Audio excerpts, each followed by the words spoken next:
I think there are two highlights for me. First, I've been observing over our stay the manner you emphasize the role of women and ensuring that women are active participants in society.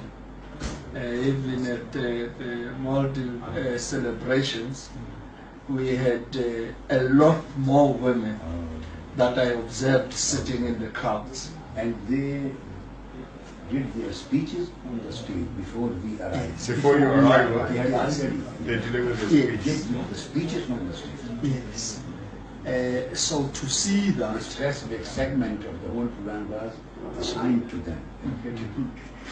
to see that, and again at the dinner yesterday, I sat observing how you wanted to ensure that the women were there, the women were actually part of the dinner and were with us. But I kept asking myself, what's the message here? Until today I visited That's the correct. institute.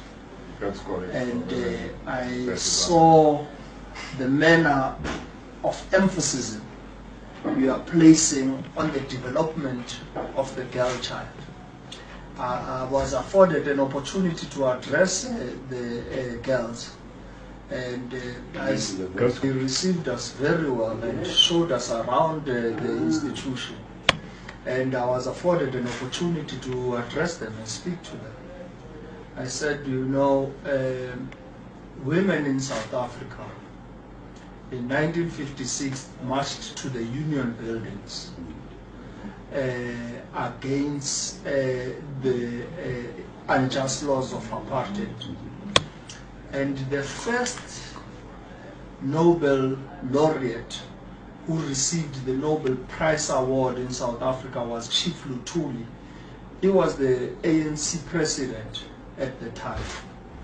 And he said, upon witnessing 20,000 women marching there, that with women coming into the mainstream of our struggle for liberation, we will indeed witness our freedom in our lifetime. And the immense role women such as Lillian Ngoyi, Sophie Dufresne, Albertina Sisulu, Adelaide Tambo, played an immense role, equally so with the leaders like my grandfather, Ahmad Kathrada, and the likes, to liberate our people.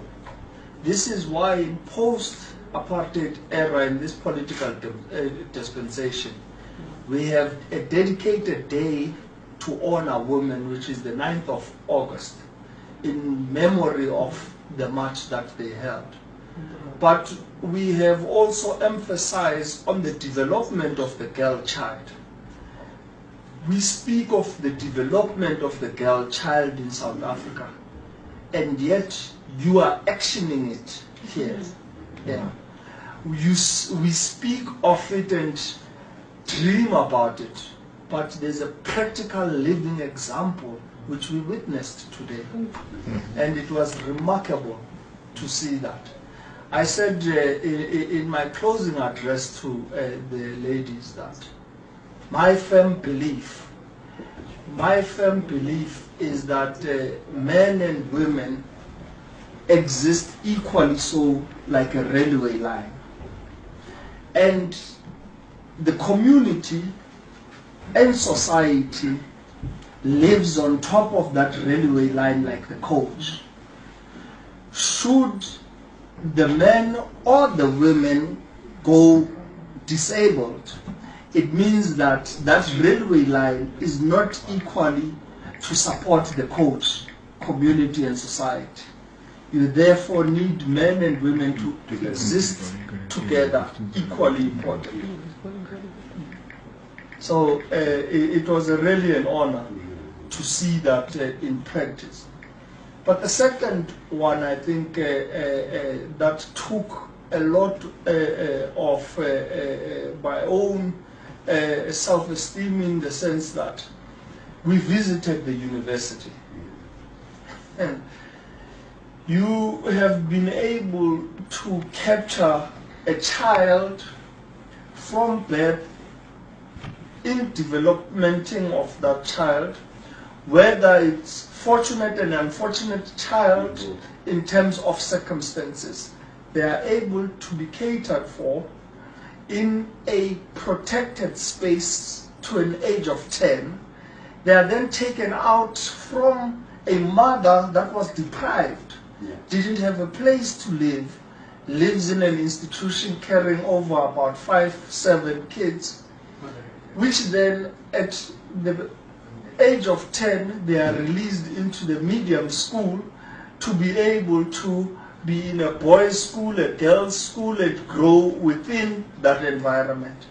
And you transform these children from a young, tender age to PhD graduates. Very exceptional. And we applaud you for the work that you do, and may you continue to find strength in Allah to guide you to continue serving the people of Pakistan. Thank you.